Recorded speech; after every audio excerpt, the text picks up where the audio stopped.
अंधेरी छाया में डूबा शमशान घाट, जहां अग्नि का तांडव नित्य चल रहा था। जटाओं में फूलों की माला और राख से सना शरीर वाला वो तांत्रिक महाराज हवन कर रहा था। उसके सामने राहुल आंखें बंद करके किसी अज्ञात शक्ति का आवाहन कर रहा था, मानो कोई गहरा रहस्य खोलने की कोशिश में हो। तभी एक साया धीरे धीरे राहुल के पीछे से नजदीक आया। लंबे काले बालों से ढका चेहरा, और राहुल ने उस रहस्यमयी स्त्री के गले में विचित्र हड्डियों की माला पहनाई। ये कहानी है एक ऐसे शख्स की जिसने कर्ण पिशाचिनी को सिद्ध कर लिया था। महाराष्ट्र के पुणे के पास का मूल निवासी राहुल पाटिल टैक्सी ड्राइवर था। ये घटना लगभग 12 साल पहले की है। राहुल अपनी साधारण जिंदगी से तंग आ चुका था, जबकि उसकी पत्नी प्रिया को बस घर की शांति और खुशी चाहिए थी। राहुल घर से निकलने की तैयारी कर रहा था, तभी प्रिया पूजा की थाली लेकर आई और उसके माथे पर तिलक लगाया।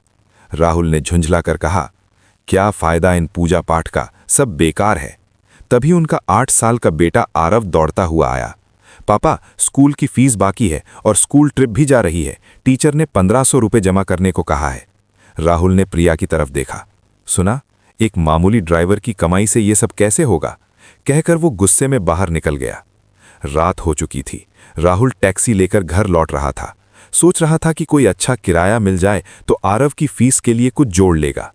हाईवे पर अचानक एक हाथ दिखा। राहुल खुश हो गया, लेकिन गाड़ी रोकते ही सामने एक डरावना रूप वाला तांत्रिक महाराज खड़ा था।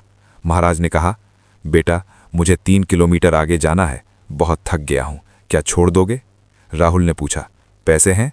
महाराज बोले, पैसे नहीं, लेकिन इससे कहीं ज्यादा मूल्यवान चीज दूंगा।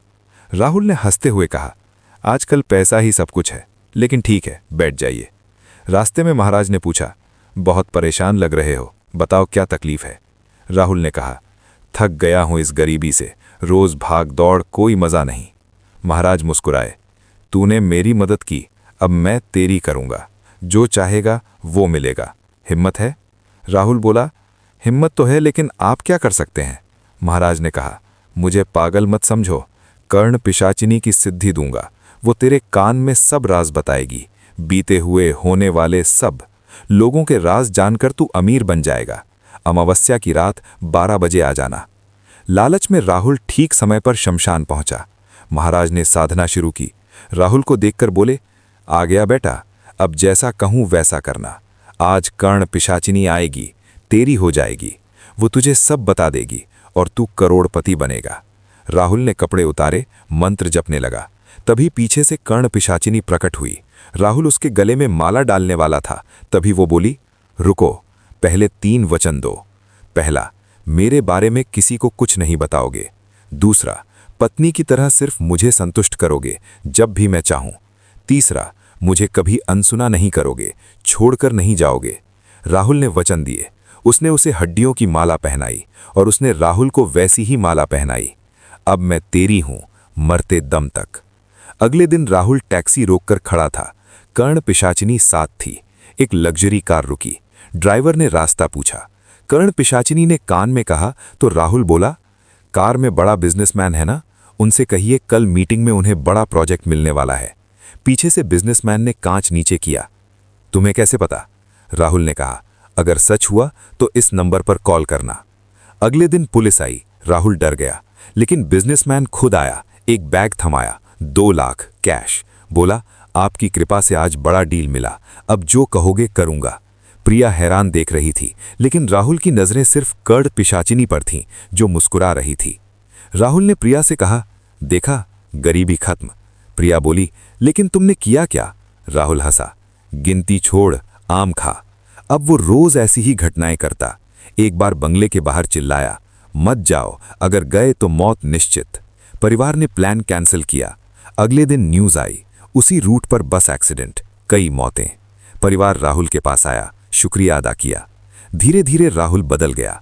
मंदिर हटवा दिया, प्रिया से झगड़ा हुआ, वो दारू मांस खाने लगा, प्रिया को थप्पड़ मारा, अलग कमरे में सोने को कहा। लोग उसे अंतर्ज्ञानी बाबा मानने लगे। सैकड़ों लोग लाइन लगाते, पैसा लुटाते। राहुल अहंकारी हो गया। एक दिन दरबार में लड़का आया, बाबा, मेरी गर्लफ्रेंड मुझसे दूर हो रही है। राहुल ने आंखें बंद की। कर्ण पिशाचिनी ने फुसफुसाया। राहुल बोला, तुम उसे जान से ज्यादा प्यार करते हो, लेकिन रिया के साथ क्या करते हो? दो दो गर्लफ्रेंड? लड़का हैरान। राहुल बोला, वो जल्द मरेगी, प्रॉपर्टी तुम्हारी, लेकिन आधा हिस्सा मेरी दान पेटी में। फिर सबको बोला, घर जाओ, कल आना। कर्ण पिशाचिनी कुछ कहने लगी। राहुल ने घमंड में रोका। वो क्रोधित हुई, असली रूप में आई। वचन तोड़ा, अब भुगतो। जोर जोर से हंसी, चीखी। राहुल के कानों से खून बहा, वो बेहोश गिर पड़ा। प्रिया समझ गई, उसी तांत्रिक महाराज को बुलाया। महाराज आए, बोले, लालच ने बर्बाद किया। हवन की तैयारी की, यंत्र बनाया, राहुल प्रिया को बीच में बिठाया। हवन पूरा होने तक मत उठना। कर्ण पिशाचिनी आई, डराने लगी, भयानक रूप दिखाया। दोनों डरे लेकिन टिके रहे। तभी आरव रोता हुआ दरवाजे पर, मम्मी पापा बचाओ। दोनों उठने लगे, लेकिन महाराज ने राख फेंकी। वो बच्चा पिशाचिनी बन गया, चीखा, आग में भस्म हो गया। महाराज बोले, अब मुक्त हो। हम तो भोलेनाथ की भक्ति में लीन हैं, लोभ नहीं। तुम लोग लालच में डूब जाते हो। अब घर में भगवान की मूर्ति स्थापित करो, पूजा करो, माफी मांगो। इतना कहकर महाराज चले गए। राहुल और प्रिया ने सब छोड़ दिया, भक्ति में लीन हो गए।